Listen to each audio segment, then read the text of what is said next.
కర్ణాటక కాంగ్రెస్ లో సీఎం కుర్చీపై ఉత్కంఠ కొనసాగుతుంది. సీఎం మార్పుపై డీకే సిద్ధరామయ్య వర్గాలు పట్టుబడుతున్నారు.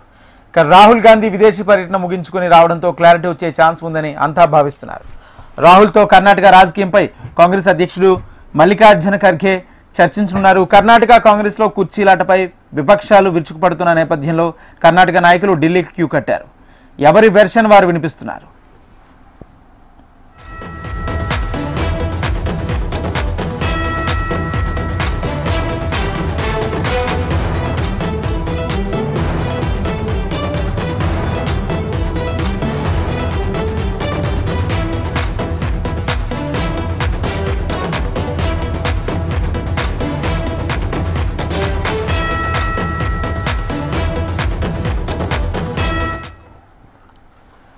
కర్ణాటక కాంగ్రెస్ లో సీఎం కుర్చీపై ఉత్కంఠ కొనసాగుతుంది. సీఎం మార్పుపై డీకే సిద్ధరామయ్య వర్గాలు పట్టుబడుతున్నాయి. రాహుల్ గాంధీ విదేశీ పర్యటన ముగించుకుని రావడంతో క్లారిటీ వచ్చే ఛాన్స్ ఉందని అంతా భావిస్తున్నారు.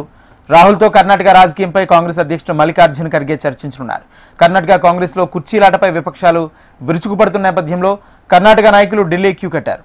ఎవరి వెర్షన్ వారు వినిపిస్తున్నారు. ఇదే అంశానికి సంబంధించి పూర్తి సమాచారం మా ప్రతినిధి ప్రవీణ్ అందిస్తారు. ప్రవీణ్. రాజేంద్ర, కర్ణాటకలో సీఎం మార్పు అంశంపై కాంగ్రెస్ ప్రభుత్వంలో కొంత గందరగోళం ఉత్కంఠ కూడా దారితీస్తున్న పరిస్థితి. అదైతే నిన్న అర్ధరాత్రి సీనియర్ మంత్రి సతీష్ జార్కిహోలీని డీకే శివకుమార్ కలవడం రాజకీయాల్లో ప్రకంపనలు రేపిందని చెప్పొచ్చు. అదైతే అర్ధరాత్రి 1 గంట సమయంలో సిద్ధరామయ్య సీఎం కు అత్యంత సన్నిహితుడిగా ఉన్నటువంటి సతీష్ జార్కిహోలీని డీకే శివకుమార్ కలవడం పైన కొంత ఆ రాజకీయ సమీకరణలు కూడా మారుతున్నాయని చెప్తున్నారు. పూర్తిగా ఏదైతే కర్ణాటక రాజకీయాల్లో మార్పు తథ్యం అనే దానికి బలం చేకూరుస్తుందని కూడా చెప్తున్నారు. సీఎం మార్పు లేదు, 5 ఏళ్ళు తానే కొనసాగుతామని చెప్పి వైపు సిద్ధరామయ్య చెప్తున్నప్పటికీ కూడా ఆయన వంతు ప్రయత్నాలు అయితే ముమ్మరం చేశారు. ఢిల్లీ కూడా వెళ్ళి వచ్చారు. అయితే మల్లికార్జున ఖర్గే 4 రోజులు కర్ణాటకలో ఉన్న నేపథ్యంలో కర్ణాటక కూడా సీఎం సిద్ధరామయ్య సమావేశమయ్యారు. అనేక దఫాలుగా చర్చలు జరిపారు. అయితే ఊహించని విధంగా కర్ణాటకలో ఉన్న సమయంలో ఖర్గేను కలవని డీకే శివకుమార్ ఆయన ఢిల్లీ బయలుదేరిన సమయంలో నేరుగా ఆయన నివాసం నుంచి ఏదైతే కారులో ఎయిర్పోర్ట్ వరకు కూడా ఆయనతో పాటు వెళ్లి మంత్రాలు జరిపారు. అదేవిధంగా రాత్రి ఏదైతే సతీష్ జార్కిహోలీతో అర్ధరాత్రి సమావేశం గడవడం పైన పూర్తిగా చర్చనీయాంశంగా మారింది. ఎందుకు రాత్రి కలిశారు? ఏదైతే సీఎం కు అత్యంత సన్నిహితులైనటువంటి సీనియర్ మంత్రి దళిత నేత సతీష్ జార్కిహోలీని డీకే శివకుమార్ కలవడం వెనక మంత్రాలు ఏంటి? అసలు ఇద్దరి మధ్య ఏదైనా ఒప్పందం జరిగిందా?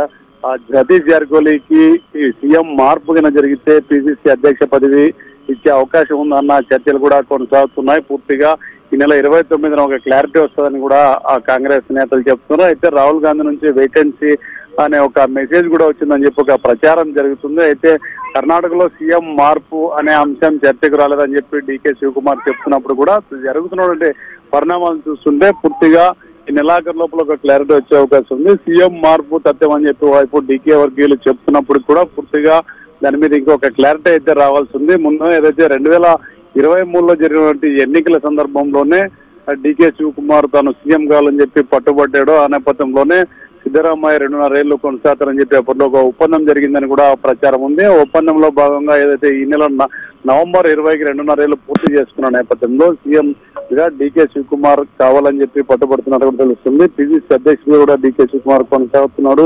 ప్రభుత్వంలో కీలకమైన వ్యక్తిగా ఉన్నాడు. డిప్యూటీ సీఎం గా ఉన్నాడు డీకే శివకుమార్. ముఖ్యమంత్రి పదవిని అయితే ఆశిస్తున్నామని చెప్పి ఒక ప్రచారం జోరుగా కొనసాగుతుంది. అధిష్టానం నుంచి ఈ నెలాఖరులోకి ఒక నిర్ణయం వెలువడే అవకాశం ఉందని కూడా మరోవైపు ఒక ప్రచారం జరుగుతుంది. Rajendra. Right, thank you Praveen.